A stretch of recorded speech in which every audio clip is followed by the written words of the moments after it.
Cordial saludo. Esta exposición se realiza en el módulo de Epistemología en las Ciencias de la Educación por orientación del doctor Carlos Rodríguez, en el doctorado en Ciencias de la Educación con la Universidad Dr. Rafael Belloso Chancín de la ciudad de Maracaibo, en Venezuela. Con esta presentación buscamos aportar al desarrollo de una visión sobre las corrientes complejas del pensamiento desde la óptica del doctor Edgar Morin, entendiendo el pensamiento complejo y que éste nos ayude a orientar la investigación en nuestro quehacer docente. Es que usted lo explicó bien. Edgar Morin lo apodan el padre del pensamiento complejo. También le dicen el pensador planetario. Según esta banderita, quiero que participen a ver qué nacionalidad es el doctor Edgar Morin. Es un reconocido filósofo, sociólogo, antropólogo, político y periodista. Nació el 8 de julio de 1921, o sea que a la fecha tiene 94 años, próximo a celebrar su 95 aniversario. ¿Sí? Viene de una familia judía, quedó huérfano de su madre a los 10 años. El doctor Morin entre sus libros escribió Mis demonios, donde califica la muerte de su madre como mi Hiroshima, ¿sí? A que le dio muy duro. Durante sus años de juventud estuvo vinculado con movimientos socialistas y comunistas. Participó en actividades callejeras como distribución de panfletos.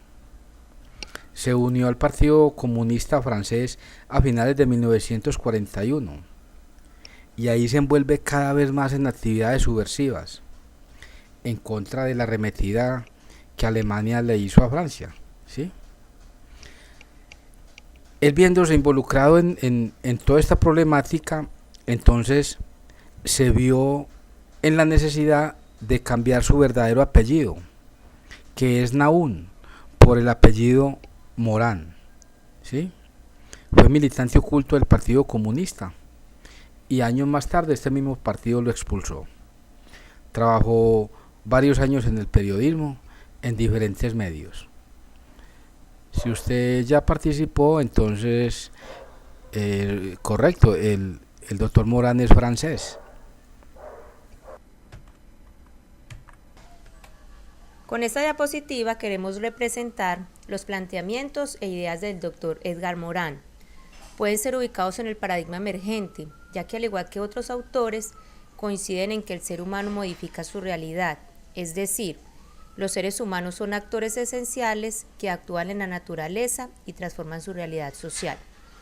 Morin plantea 7 saberes necesarios para la educación del futuro.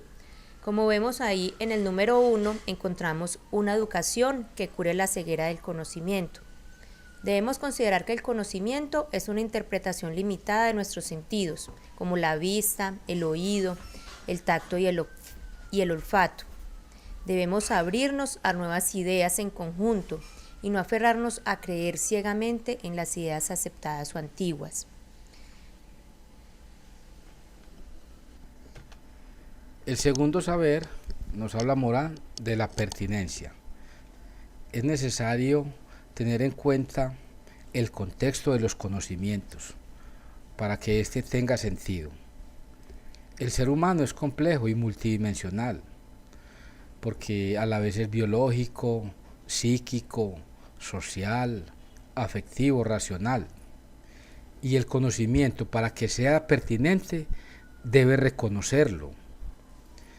Debemos desarrollar la inteligencia general para resolver los problemas usando el conocimiento de una manera multidimensional, tomando en cuenta la complejidad, el contexto y con una percepción global. Encontramos el tercero, que es enseñar la condición humana. Nos olvidamos a veces que cada individuo posee una identidad que debe ser respetada. Además, debemos entender que el destino de los seres humanos tiene la faceta del destino de la especie humana, del destino individual y social entrelazados e inseparables, y que tenemos un destino y una condición común como ciudadanos de la Tierra. El cuarto saber que nos habla Morán tiene que ver con enseñar la identidad terrenal. Debemos enseñar sobre la grave crisis planetaria que marcó el siglo XX, mostrando que todos los seres humanos de ahora en adelante poseemos los mismos problemas de vida y de muerte, y que compartimos un destino común. Destruimos nuestro planeta y a nosotros mismos, porque no entendemos la condición humana, ni tenemos una conciencia de interdependencia que nos ligue a nuestra tierra, y considerarla como la primera y la última patria. El mundo está cada vez más devastado por la incomprensión, dice Edgar Morán. El quinto saber encontramos que se debe enseñar o a enfrentar las incertidumbres. Las ciencias nos han dado muchas certezas, pero también nos han revelado bastante incertidumbre. Se debe desarrollar un pensamiento que reconozca y enfrente la incertidumbre de nuestro tiempo y enseñar principios de estrategia que nos permitan afrontar los riesgos y modificar su desarrollo en virtud de las informaciones en el camino. El sexto saber de Morán nos habla de enseñar la comprensión. Nos creemos el centro del mundo y todo lo extraño o lejano lo creemos secundario, lo creemos insignificante o hasta amenazante. El estudio de la incomprensión desde sus raíces es una apuesta a la educación por la paz. La comunicación sin comprensión se reduce a palabras. La verdadera mundialización llegará cuando seamos capaces de comprendernos. Entonces, en ese orden de ideas, la educación del futuro debe enfocarse en un cambio de pensamiento, encauzado a enseñar, a comprender, a tolerar. Bueno, ya vamos entonces terminando con el último saber que plantea el doctor Morán, que es la ética del género humano. Hay que tener en cuenta que la democracia y la política deben estar encaminados a la solidaridad y a la igualdad. La ética no se enseña solo con lecciones de moral, es la conciencia de que el humano es individuo y al mismo tiempo es parte de una sociedad y una especie, o sea, tenemos una triple realidad. La educación debe contribuir a una toma de conciencia de nuestro planeta Tierra y también a que esta conciencia se traduzca en la voluntad de realizar una ciudadanía terrenal.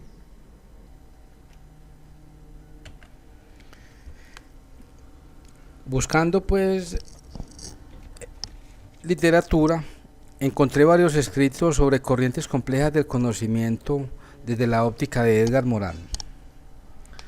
Unos tratan de explicarla en tres fundamentos.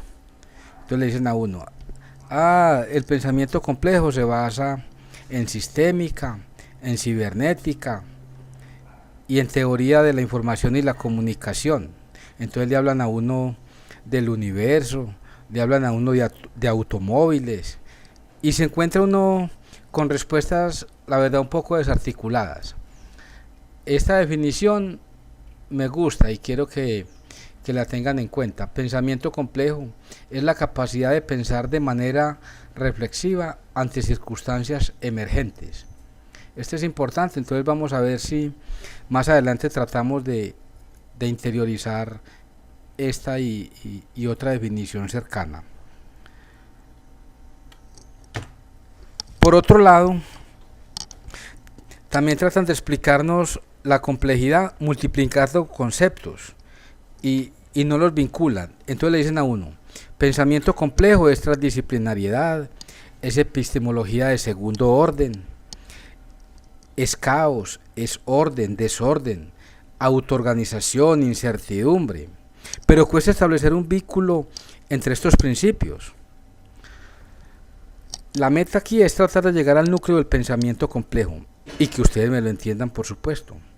Y sobre todo que se hagan a una idea de cuándo es conveniente aplicar este modelo de pensamiento. Es un reto interesante, ¿cierto? Esa es la tarea. El mundo actual es muy rápido. Las dinámicas económicas, sociales, políticas y a todo nivel, podemos decir que se mueve como nunca antes. Cada 2 años se duplica el conocimiento tecnológico, nos dice Pedro Miguel Echenique. Eso quiere decir que nuestros estudiantes están aprendiendo a desarrollar actividades en las cuales no irán a trabajar, porque en las que tendrán que hacerlo no las han inventado todavía. Para explicar cuál es el paradigma o modelo que propone Morán, hay que comprender primero qué es un paradigma y segundo, a cuál paradigma contradice. Entonces aquí es muy fácil explicar qué es un paradigma, porque pues estamos aquí a un nivel ya altico. Un paradigma entonces es una forma de pensar, es un modelo de trabajo, es un proyecto, es una manera de razonar, o es lo que llama Lakatos, otro pensador de la ciencia, es un programa. Cuando nosotros estamos impartiendo la clase, cuando el policía ejecuta un procedimiento, cuando el abogado defiende a su apoderado, cuando el médico está en su consultorio atendiendo a un paciente, lo hacemos de manera inconsciente, y eso es lo grave, siguiendo un paradigma, siguiendo unas reglas, ¿sí? Siguiendo un modelo.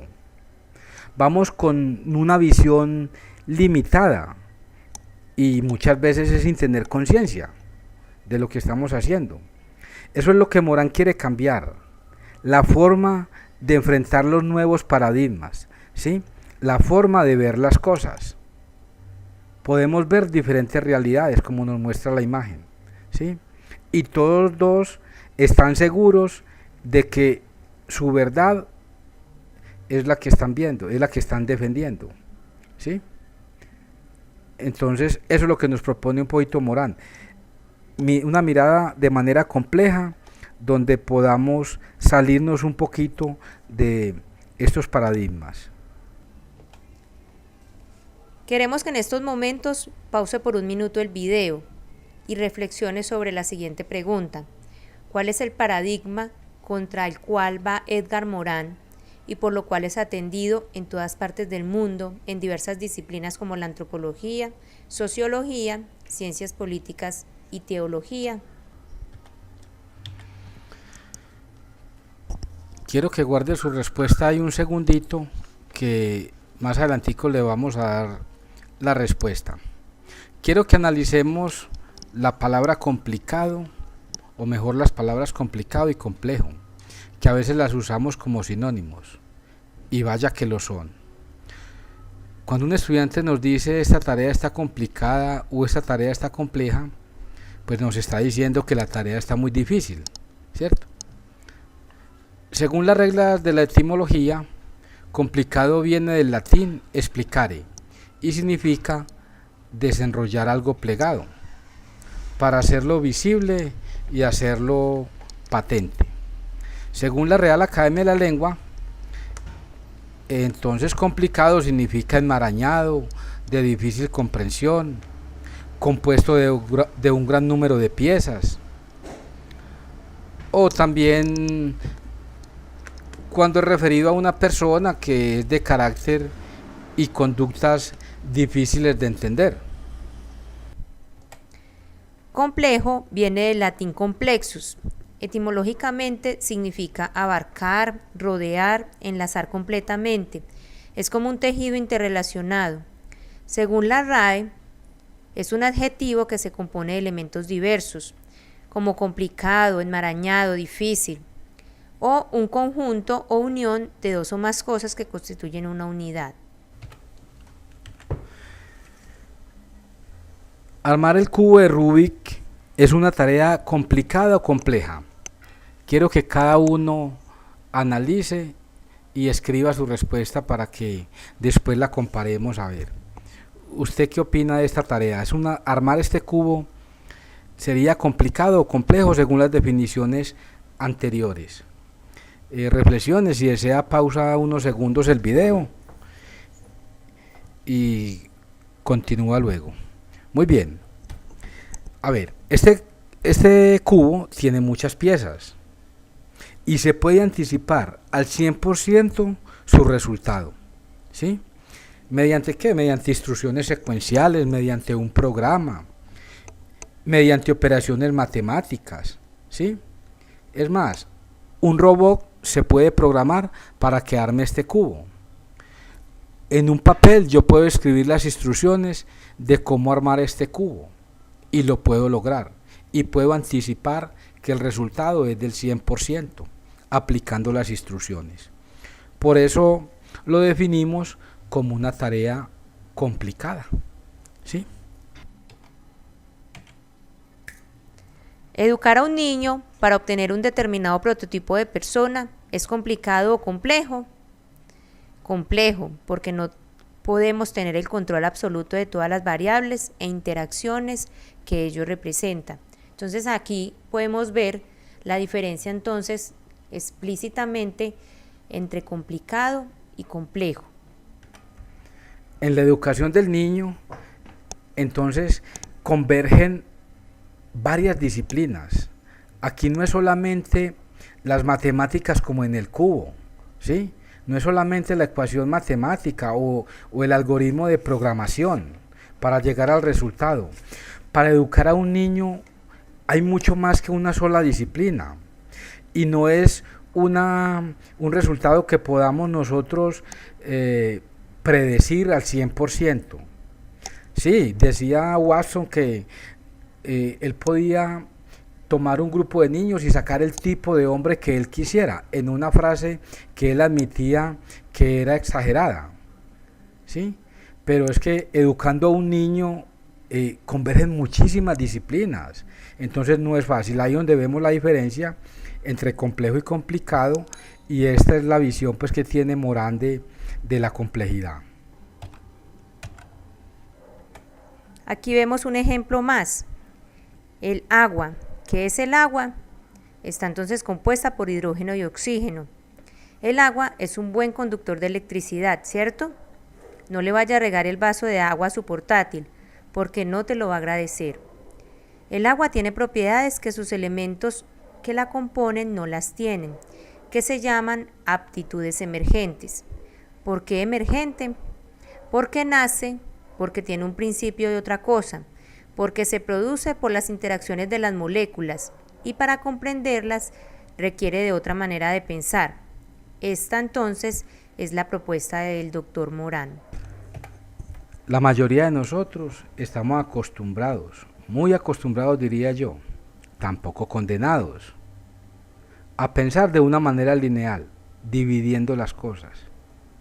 Muchos de los problemas que se plantean hoy en día requieren no dividir, sino unificar. Para esto quiero contarles aquí como un cuentecito chistoso para que lo entendamos. Estaban dos camellos, la mamá con el camello hijo. Entonces empieza el hijo preguntón a hacerle preguntica a la mamá, así como hablan dos camellos. Entonces le dice el camello: mamá, ¿y nosotros por qué tenemos los pies tan anchos? Entonces la mamá le cuenta: eso es para poder caminar por el desierto en la arena y no hundirnos. Mamá, ¿y por qué tenemos estas jorobas aquí en la espalda? Esas jorobas, mijo, eso es para poder cargar la reserva de agua y de grasa para poder cruzar el desierto. ¿Y por qué tenemos este pelo tieso, tan tosco, tan feo este pelo? Ese pelo, mijo, eso es para poder librarnos de las tormentas de arena que hay en el desierto. Entonces le dice el niño: ¿y entonces qué hacemos en el zoológico? ¿Cierto? Ese es un poquito el chiste, pues, que la tendencia es dividir y entender sus partes, ¿sí? Y a partir de ahí tratar de comprender el todo. Morán nos propone incluir el todo. El todo también nos puede dar una visión, ¿sí? No simplemente es dividir, sino mirar el todo. Entonces, por eso les contaba ahí un chiste malo, pero bueno. Dando respuesta entonces a la primera pregunta que planteamos, ¿cuál es el paradigma contra el cual va Edgar Morán? Damos la siguiente respuesta. Morán siente que que ha muerto una cierta manera de trabajar la ciencia. ¿Cuál entonces es el paradigma en contra que va él? Este paradigma se denomina paradigma cartesiano y su principal exponente es René Descartes. La cultura occidental se ha desarrollado desde René Descartes y desde Isaac Newton. Una visión del mundo en que el hombre es totalmente independiente de su entorno, donde su razón y su pensamiento están totalmente separados y el cuerpo y el alma no tienen nada en común. Esta visión se refiere como el paradigma cartesiano, donde también está la introducción del método científico, etc. Entonces Morán dice que en primer lugar las disciplinas están separadas. El que es historiador no es matemático, el que es sociólogo no es economista, etc. Eso está bien, lo de la disciplina está bien, pero hay momentos en que se descubre en la materia una enorme complejidad y en las sociedades también. Entonces él dice que es conveniente que las disciplinas se comuniquen entre sí, incluso comuniquen sus conceptos básicos. Por eso él toma del campo de la biología el concepto de autoorganización para llevarlo a las sociedades humanas. Después de romper con este axioma cartesiano, él cita otro: no solo hay que ir de lo simple a lo complejo, de lo pequeño a lo grande, sino de la globalidad. En muchos casos se observa mejor las partes, considerando su entorno donde interactúan o donde se generaron. Hay veces el todo predice las partes, y es lo que él llamó el paradigma de la complejidad.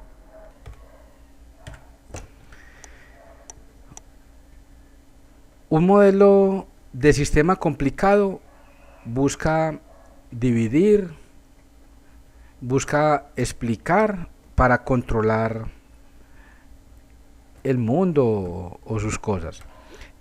Vamos a ver un ejemplo. Vamos a mirar cómo sería detectar la falla de una computadora. Nosotros podemos dividir, podemos explicar y entender dónde está la falla para controlar la computadora.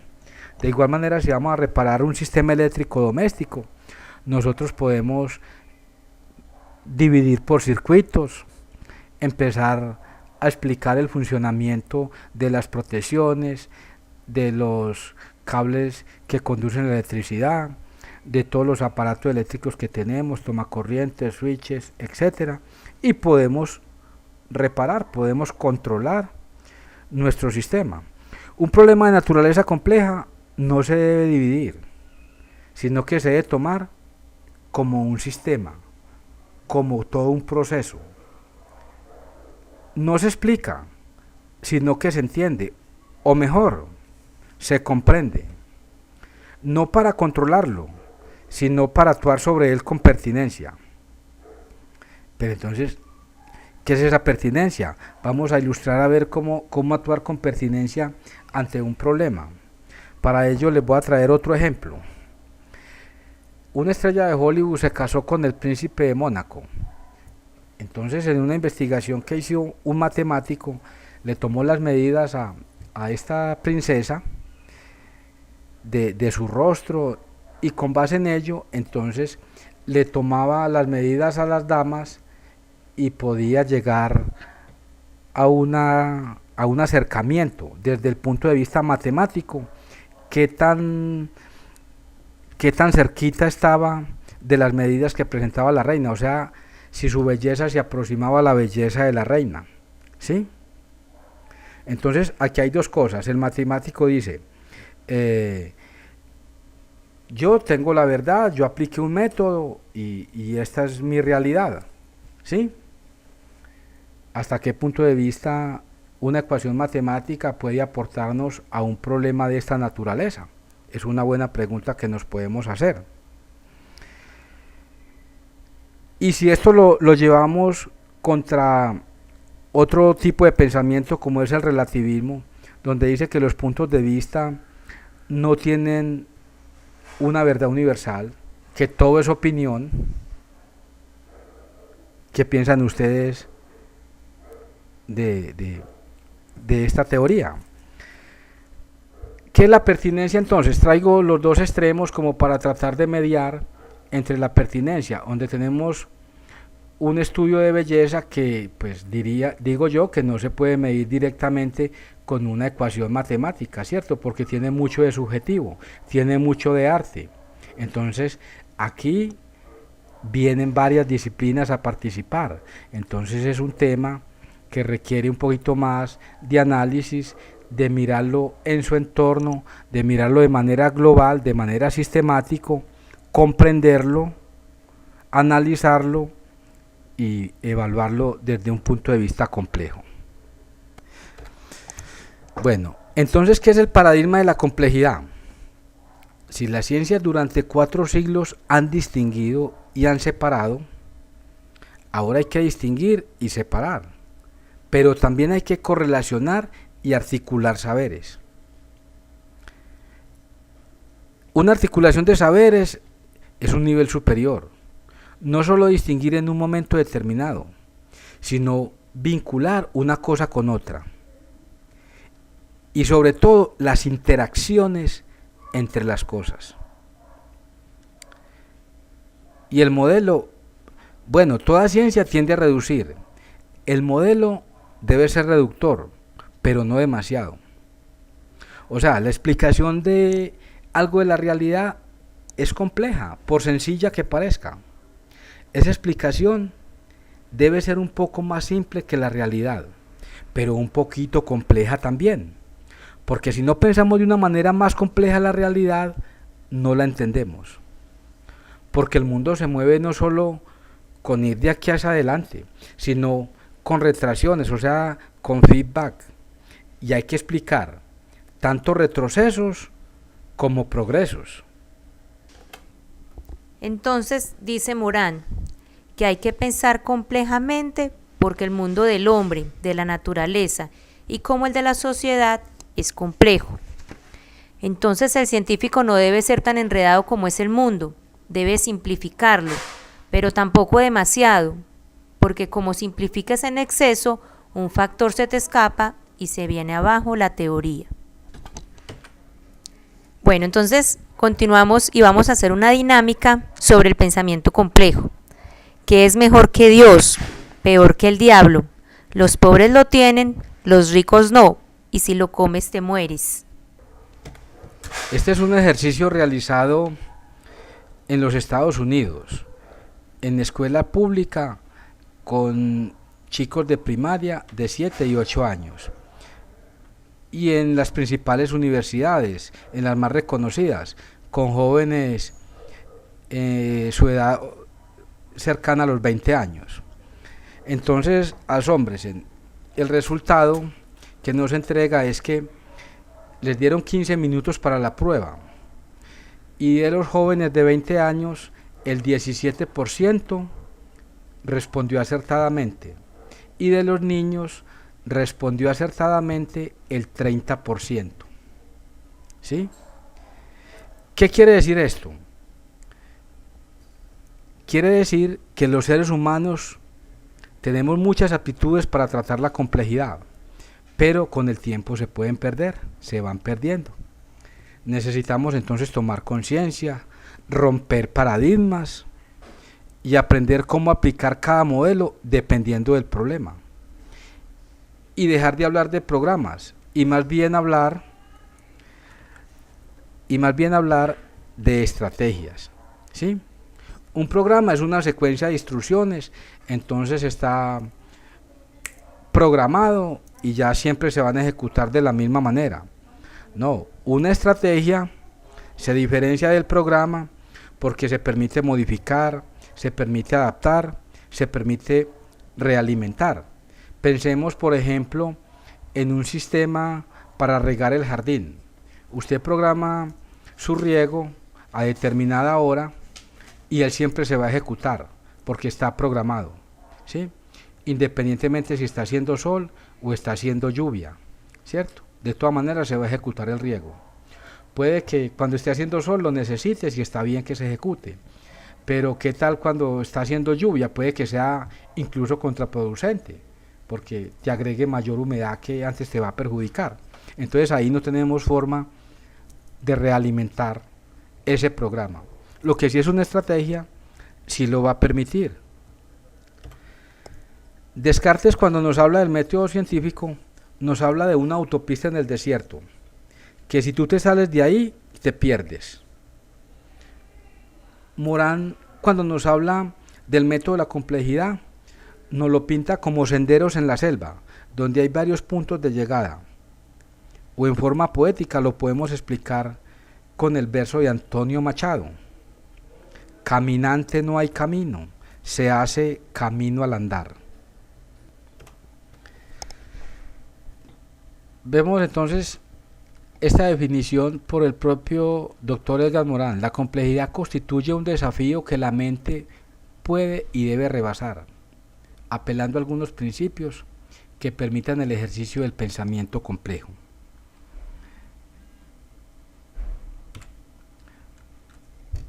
Aquí les presento la página oficial del doctor Edgar Morin, edgarmorin.org. Aquí encuentran bastante información para si quieren ampliar, y la compañera Diana entonces ya no va a hacer una síntesis final para ir terminando. Ya para terminar, les queremos compartir la diferencia entre la epistemología moderna y la epistemología emergente. En el lado izquierdo entonces vamos a identificar la epistemología moderna. Esta está representada por una facultad racional, intelectual y consciente. A la derecha vemos la epistemología emergente, que se constituye integrando elementos perceptivos, intelectuales, conscientes o inconscientes e intuitivos, en una praxis integral e integradora de todas las dimensiones humanas. También vemos en la epistemología moderna, la razón académica prevalece como única autoridad epistémica. La realidad es un atributo consustancial del mundo material, inmerso en coordenadas de masa, espacio y tiempo aparentemente estáticas. En la emergente, el conocimiento es un proceso complejo. La realidad es una entidad en la que converge el entorno natural, que posee sus leyes propias, y el medio social donde interactúan los seres humanos, y con las complejidades que les son concernientes. Es una totalidad real y concreta. En la moderna encontramos que el ideal cognitivo se orienta a que los hechos hablen por sí solos. Dentro de la emergente, los valores forman parte del quehacer teórico y procedimental de la ciencia. Dentro de la epistemología moderna, se concibe a sí mismo como un actor que se desenvuelve en un escenario externo, contextual, ajeno, que es la realidad. Aquí prevalecen las leyes naturales independientes de la voluntad humana. Dentro de la emergente encontramos que los seres humanos son los actores esenciales, que modifican la naturaleza y transforman su realidad social. Los humanos son al mismo tiempo sujetos y objetos de esas transformaciones y del proceso científico. Igualmente, existe cuestionamiento del naturalismo causal, planteamiento de la especificidad con respecto al entorno social, con respecto al entorno natural. Bueno, compañeros, profesor, muchas gracias, y con esto terminamos entonces nuestra exposición.